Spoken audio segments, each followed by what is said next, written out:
Hey up. So we're finally finishing off this little Harry Novak Presents trilogy this episode, and we might be ending with the most interesting of the three. Hopefully anyway. We're taking a look at Axe, also known as Lisa Lisa. This is a 1974 or 1977, depending on where you look, American slasher film, written by, directed by, edited by, and starring Frederick R. Friedel. A quadruple threat. See how that goes, shall we? This is kind of the only thing he's done of note. The rest of the stuff is just a few bit things here and there, and he's not really done anything else that people care about, I guess. The film stars Leslie Lee, who also hasn't done much outside of this film. I think she was a model before this, so maybe she just went back into modelling afterwards, not fully sure. The film also stars Jack Cannon though, and he has probably the bigger roles than anybody else in this. He was in Maximum Overdrive and Weekend at Bernie's. Yeah, everybody else, it's either just this or this and a few other bit parts in more shitty horror films, really. So this is a video nasty. Not had one of those in a little while, and this was actually a Section 1 video nasty as well. The harshest of the sections. So, are we going to get an insanely horrific bloodbath with this film? Or is it one of those ones that's weirdly tame and was only banned probably because of a slightly suggestive title? I have seen this before, but I cannot remember any of it, like, at all. Probably not a great sign. Let's have a look, shall we?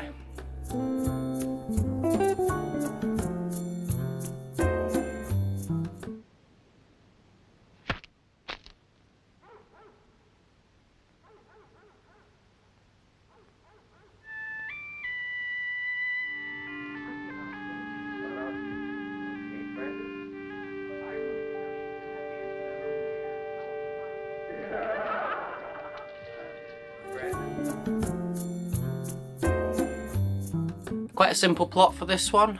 Some gangsters have just committed a murder and they're now on the run, so they decide to hide out in an isolated farmhouse that just so happens to be occupied by Lisa and her paralysed grandfather. Lisa's not a fan though of these new house guests, and after being attacked by one of them one night, she decides to start picking them off one by one with various sharp objects. It's a little all over the place, this one. I'm straight down the middle with it, really. I both loved it and hated it at the same time, I think. It's a pretty slow film. Not always to its detriment, but sometimes it's a little too slow for its own good. It's only 68 minutes long and it still manages to really draw everything out. Sometimes where it really doesn't work is things like the opening credits, which are 2.5 minutes, and the end credits, which are over 5 minutes. You add all that up and that's a big chunk of such a short film. But then there's stuff like the longer shots, the slower bits on the farm, like things like Lisa looking in the mirror and the flashes of blood and stuff like that, where it kind of creates this scuzzy, low budget vibe that I kind of got into. Yeah, I didn't love it, but I definitely didn't hate it either, this film.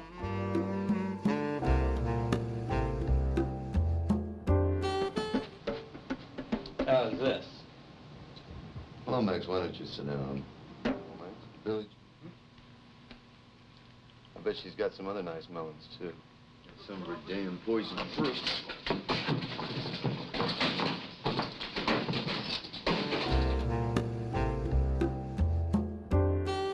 The acting is nothing great, really. It's very flat. It's not funny, and it's not like the worst thing I've ever seen, but it's not good either. Lines are just sort of delivered, it's almost like they're being read out with no feeling or emotion behind them, which it doesn't work for most of the characters. It does kind of work for Lisa's character though, this sort of monotone disconnect. It gives her character a little more to it, and I don't know whether that's intentional or not. Probably not, But yeah, Lisa's character worked with it, but everybody else, it just feels like they're just lazily saying the lines, really. I've seen this film compared to Pearl by Ty West quite a bit. And sure, I can see loosely some connections and such, you know.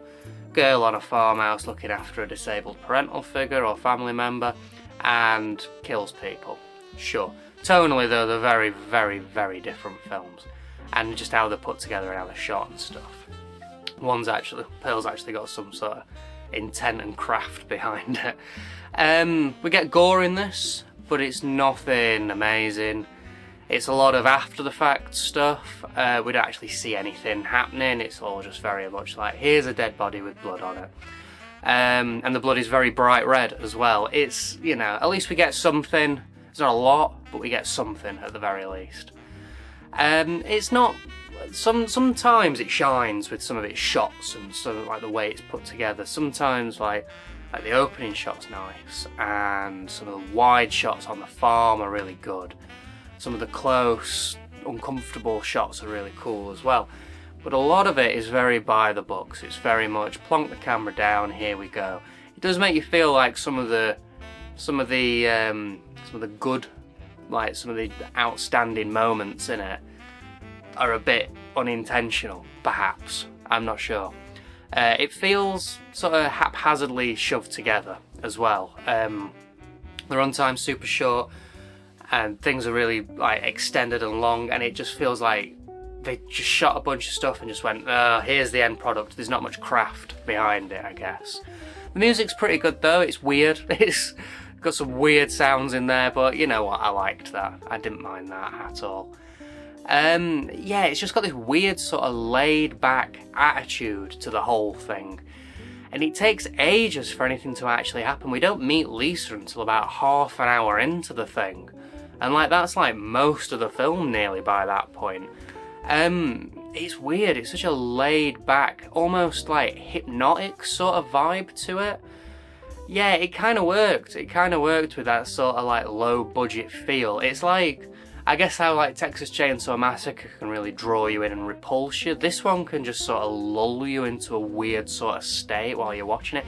It becomes almost like morbidly fascinating with how little is happening, but just this sort of like dirty vibe that it's got. It's weird.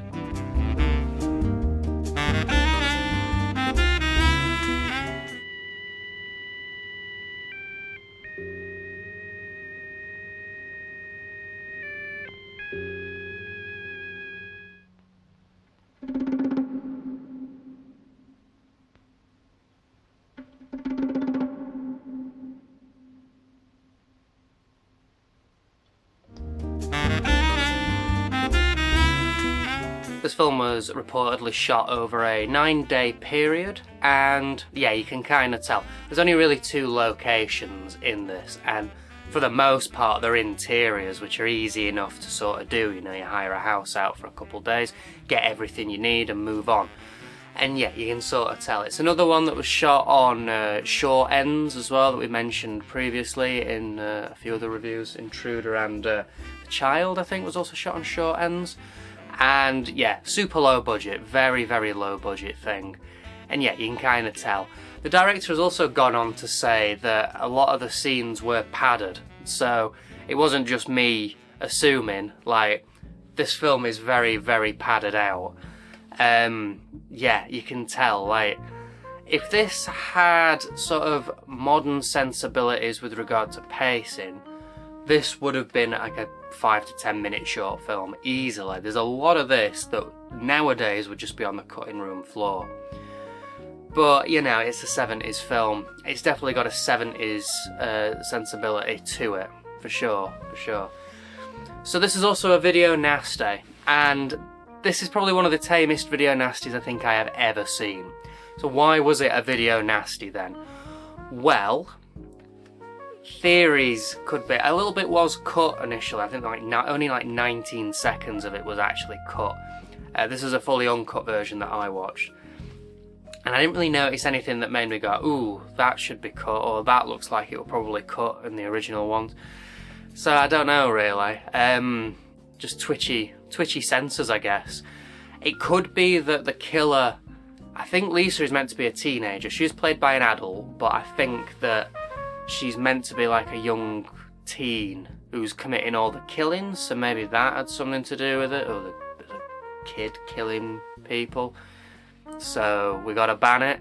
I don't know. It's pretty laughable that this was a video nasty and this was banned, to be honest. It's, yeah, super tame. Super tame. So here we are then. We've watched the 3 Harry Novak films. Let's do a little summing up and ranking of these. Yeah, he definitely likes to put his name on some low budget shit, doesn't he? Harry Novak. If I had to rank these, I would probably say Axe was my favourite. It's not the best, but I liked this one the most because it had a vibe to it that I quite enjoyed. Then it was probably The Child, again for the weird and more creative bits, and then it was probably Hitchhike to Hell. But what I will say about all 3 of them is that they're pretty dull. All 3 of them are quite dull, boring films. And also, he's meant to be like the Sultan of Sexploitation, Harry Novak. Barely any nudity, sex or sleaze in any of these 3 films, so yeah, I don't know. Not a great little selection to show off Harry Novak's producing skills, can't even speak. Producing skills. Yeah, not great.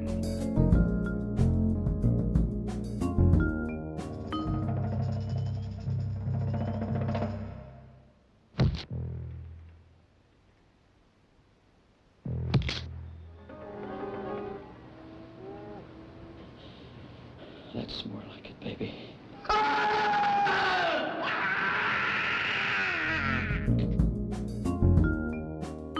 Okay, time for the print.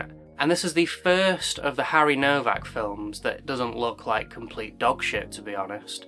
It's not perfect, don't get me wrong, there's the odd bit of grain here and there, and a couple of VHS flickers that I spotted.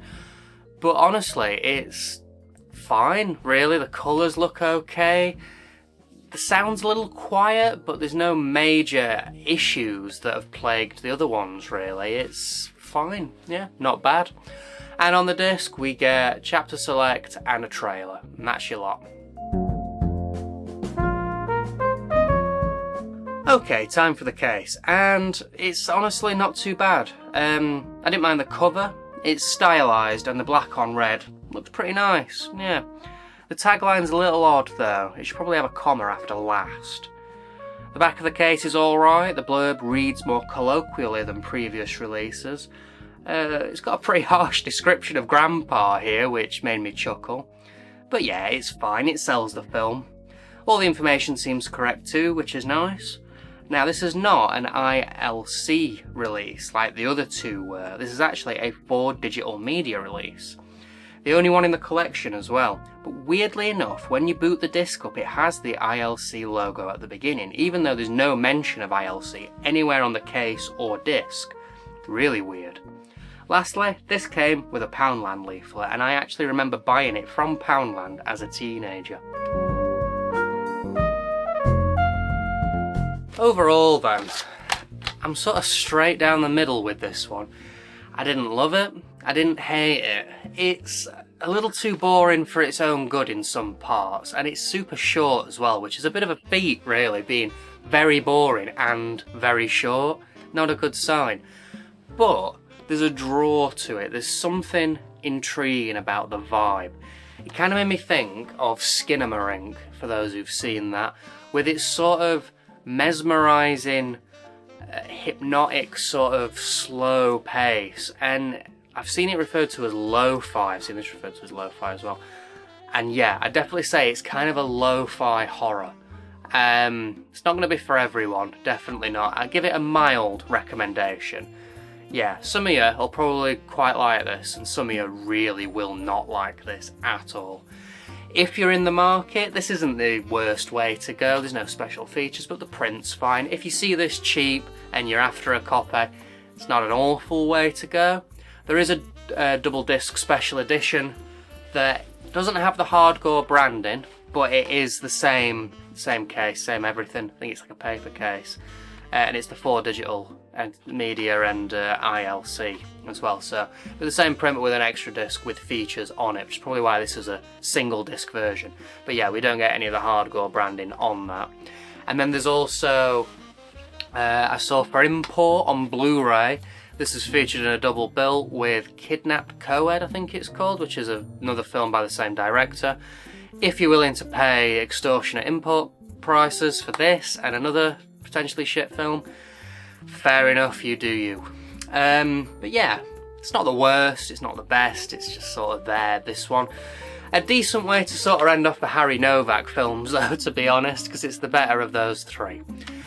Next episode, we're in for something very different for this channel. It looks like it's going to be super trashy as well. We're going to be looking at a documentary.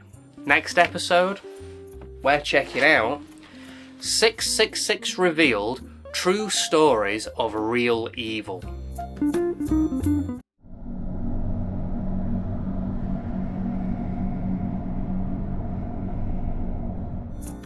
Mm-hmm.